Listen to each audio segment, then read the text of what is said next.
Hello everyone and welcome back to Parts Canning Garage. We have a special episode for you today. A funny thing has happened. So I emailed or contacted via Facebook Messenger around 120 people when I set out to make this channel and to do this outboard motor experiment. Out of the 120 people, I had about a 10% success rate. I got a dozen outboards. But what happened after that was that some of those people I contacted either came across other motors or couldn't sell the one that they were trying to sell. Remember, I was making some pretty lowball offers on these things. I was telling people exactly what I was doing, and some thought it was a great idea, others didn't want to deal with me, whatever. But anyway, so over the course of the last month, as I've been going through the outboard motor experiment, I think we're on motor 8 at this point, so we're making some good progress there. But over the last month, 3 different folks have contacted me that came across additional engines. And so now we have 15 engines. I'm not going to touch these until we're done with the outboard motor experiment, but I just wanted, if you saw them in the shop, I didn't want you to think I was hiding motors.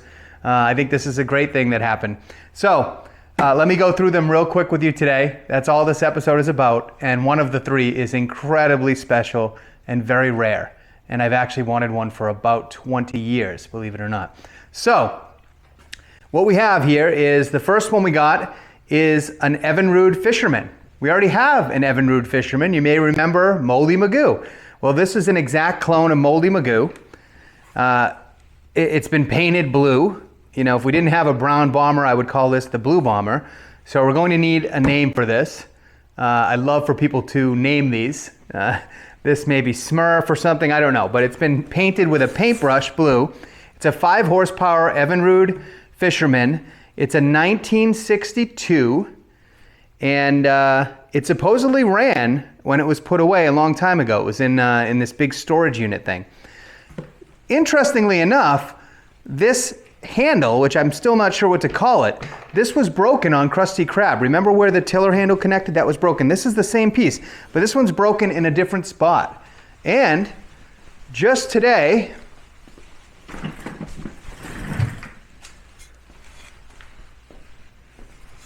the new piece, the $26 replacement piece came in, and this is for Krusty, but there were plenty out there, so I'll get another one. And we'll eventually get this running. This one's fine, but I just don't like how that's broken and it's kind of sharp. So we may decide to fix that, we may not. We should probably try the engine out first before we go a little crazy, before we go too crazy. So anyway, that's this one. I haven't seen if it turns over.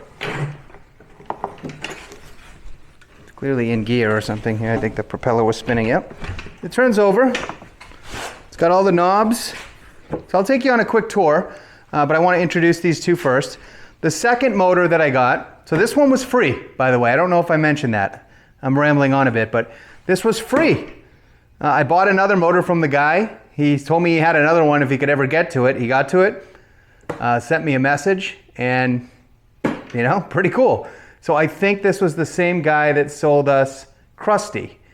So he must, I'll have to go back and check, but this guy must break handles for some reason. Anyway, the second one was a guy right in the next town over from me, and he was trying to sell this motor back in, I guess it was late February when I started emailing folks, maybe early March, I forget. But I had emailed him, and he wanted, what did he want? $400 for this. This is a Johnson Colt 1.2 horsepower. It's a 1986, which is still pretty old, but it's pretty new compared to most of the stuff we have in the outboard motor experiment. So this is an 86, but he was trying to sell it, I think, for $400, and people kept jerking him around and not showing up and wanted to see it run and all that stuff, and he just sent me an email and said, look, I'm sick of dealing with these people on Facebook Marketplace. If you want it, I'll give it to you for your original offer of $200, because I offered him half of what he was asking. And I said, look, I have a ton of motors. I'll give you $150 for it if you want, just to take it off your hands, but I really don't need any more outboard motors. You can't even imagine what's happening over here. I told him exactly how many I had. So he said, you know what, you seem like a good guy, come and get it. So $150 for this. It supposedly ran 4 years ago when he put it in his shed. So that's all we know about this one. And I'll take you on a closer tour. Smells like regular gas. Interesting, it says it has a 100-to-1 premix ratio. So that's kind of cool. And if you've seen the Cylon face video where I was talking about how it only has forward, this is one of those ones where you have to spin the whole thing around to get reverse.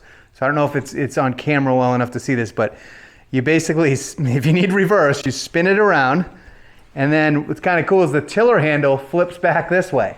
So now here's reverse. It's pretty neat. Okay, so that's those two. So let me get you in close and take a look at these, and then I'll show you the third one.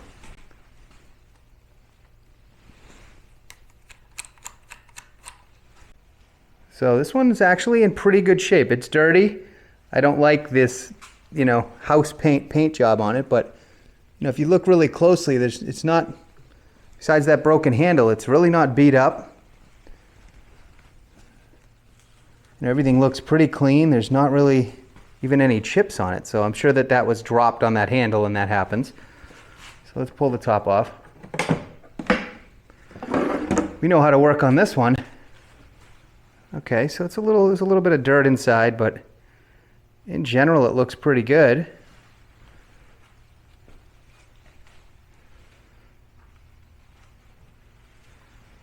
Again, it's a little bit dirty, but I'm tempted to see if this has spark and things, but we have to stick with the outboard motor experiment.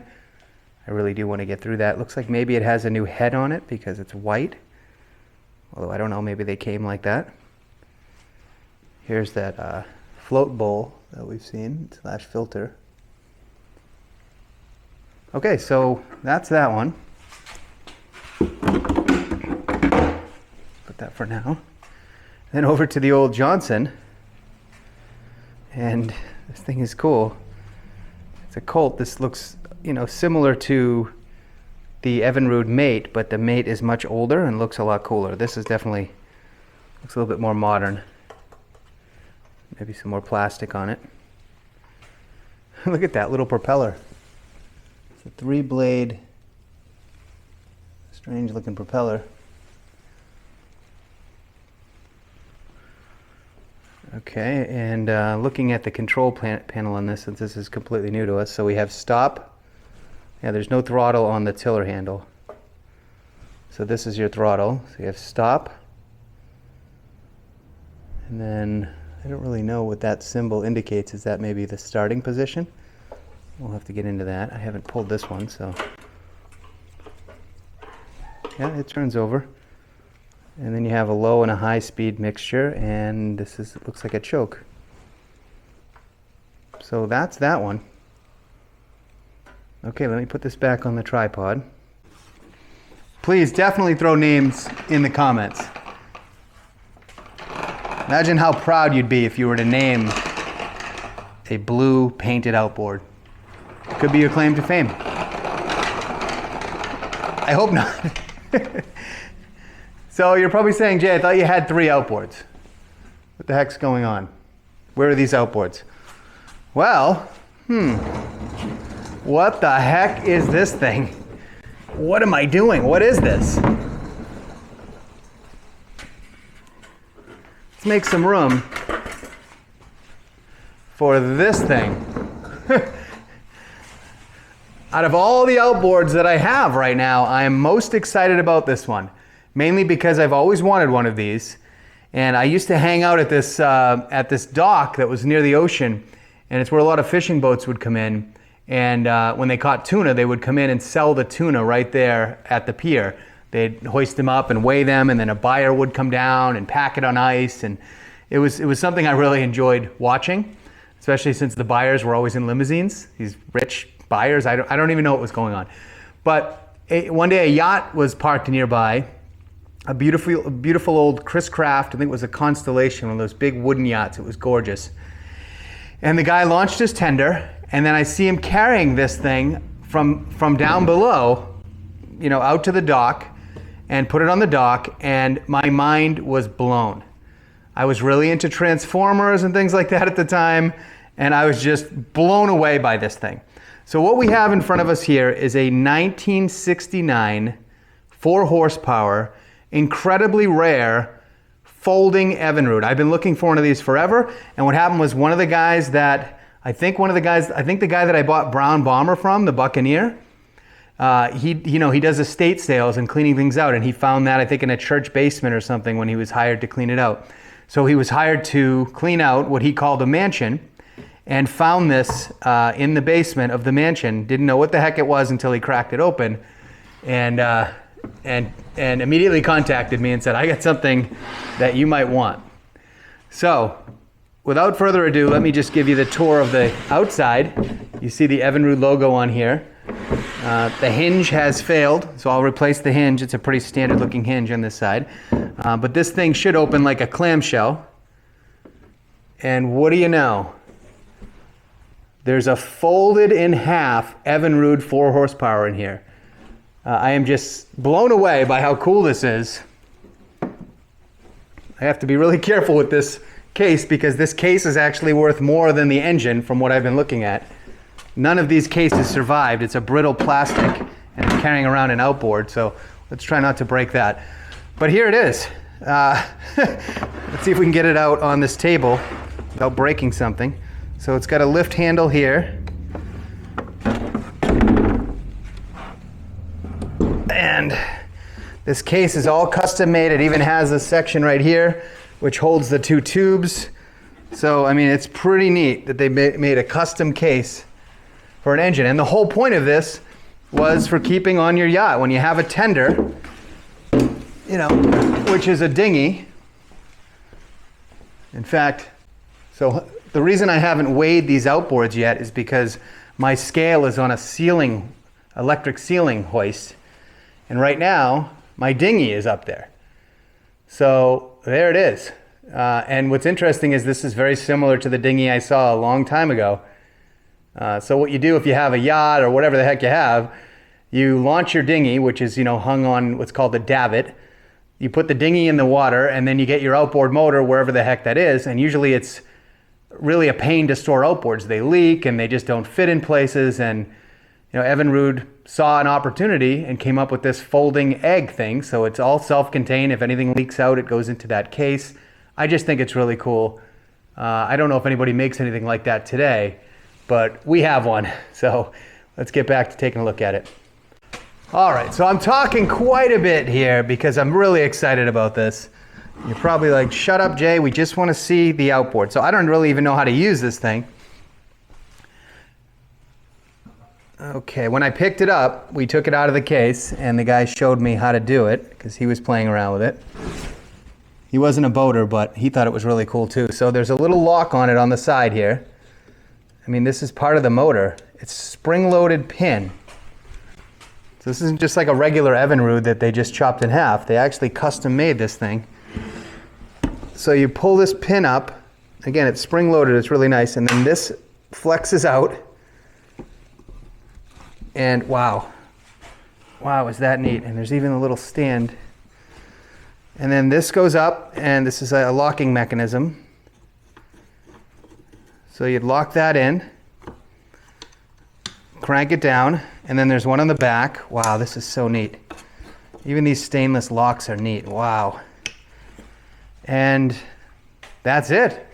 Let's find a stand and put this thing on it.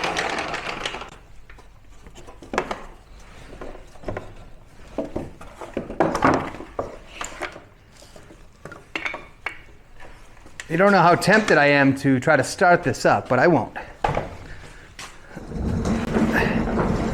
We owe the Dirty Dozen their time, but doesn't mean we can't look at this one.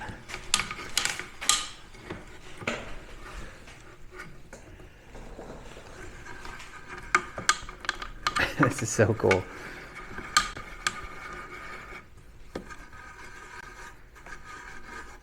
This is up for naming too. I mean, think about all the possibilities. It's a folding outboard. Transformers, or the fact that it folds, the fact that it is stored in an egg that looks like a dinosaur egg. And there it is. Okay, here it is, the Evinrude. Oh, it has a name. It's called the Light Twin. When I first started this, I would have called that a Light Win. But we all know that that's not how it works. Okay, so first let's look at the folding mechanism down here. You know, basically this is it right here. And it's hinged. I love that they did this. I mean, they clearly didn't sell that many of these because I've been looking at Outboards a lot and I've never even seen one for sale. So it's an interesting lower unit. Like this extended piece. I don't know if that's so that it can sit in the case because it was sitting on this. But it's a weird looking shape of the, look at the lower unit. It's got like this extreme angle on the front. Very strange. Okay, here's that spring-loaded lever that allows it to lock once it's folded. The shifter has, what the heck is this? Okay. Stop, start, and fast. So this is the throttle. Okay, that's not a transmission, that's a throttle. I wonder, does this spin all the way around? I don't know. Okay, moving to the front. I've been dying to tear this apart, but I wanted to wait until we could look at it all together. So this is a lean and rich knob. This is a little tiny pull start. Slow speed, this looks like, that's a choke.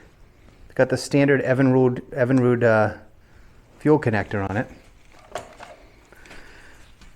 Okay, as we move around, there's the tiller handle. I was starting to worry that it was broken off or something. Okay, so this comes out like that. I wonder if this spins all the way around. It's hitting against the stand a little bit, but let's see. It does. No, it doesn't. Yes, it does. It's just hitting the stand. So this is the same thing. I think you reverse the tiller handle, and that's how you have reverse. All right, now we have we have 1, 2, 3. We have 4 motors in here with essentially no transmission, just forward drive only.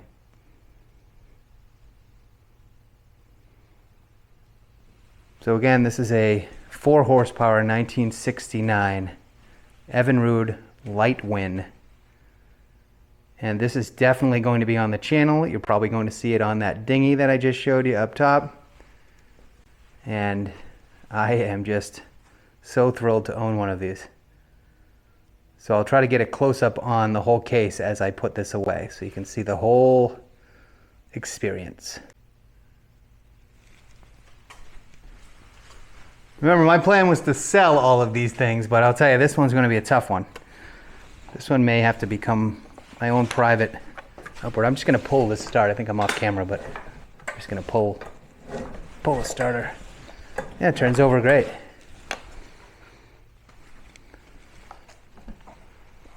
Okay, so let's see. It was sitting this way. And you can see how that lower unit, you know, acts as a stand, I guess. Such a strange looking design down here. All right, so we loosen up these 2 whatever they're called, locking clamps. Okay, so that's loose now, and look at that. Oh, neat.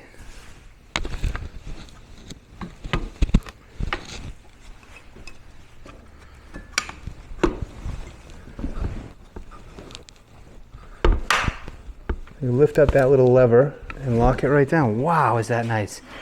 And on the bottom, I forgot to look at this, but this is how it works. I don't know if you can see that or not, but this side has a shaft with a pin, horizontal pin. This side has kind of a socket that pin goes into. And that's it. Pretty simple. And there is a rubber gasket. Oh, okay, so this is drawing water up through here too. So there must be an impeller down in this lower half, and I'm guessing that it's shooting water up through this slot, and there's a rubber gasket here that causes a seal between the two. Let's grab a flashlight just so we can get a closer look. So there's the pin side, there's the rubber gasket that seals up against that, just a flat plate. And then here's the receiver for that pin. So cool. Okay, so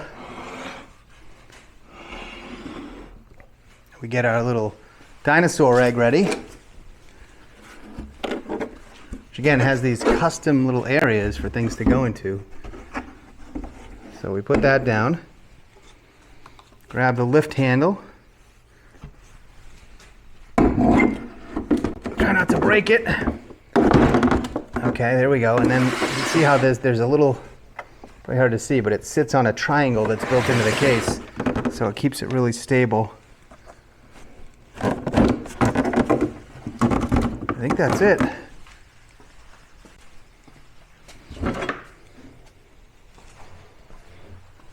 And then,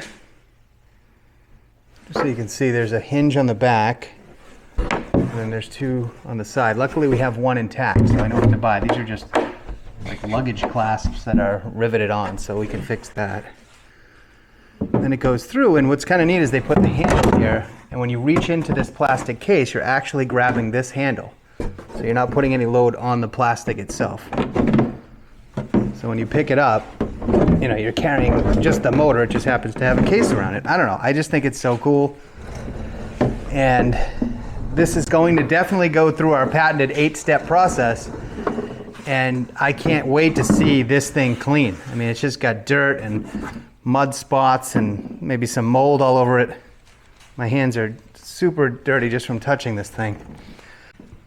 So I want to thank you for watching. Hopefully this was a little bit interesting. We got 3 outboards that we weren't planning on getting, and one of them is kind of my dream outboard.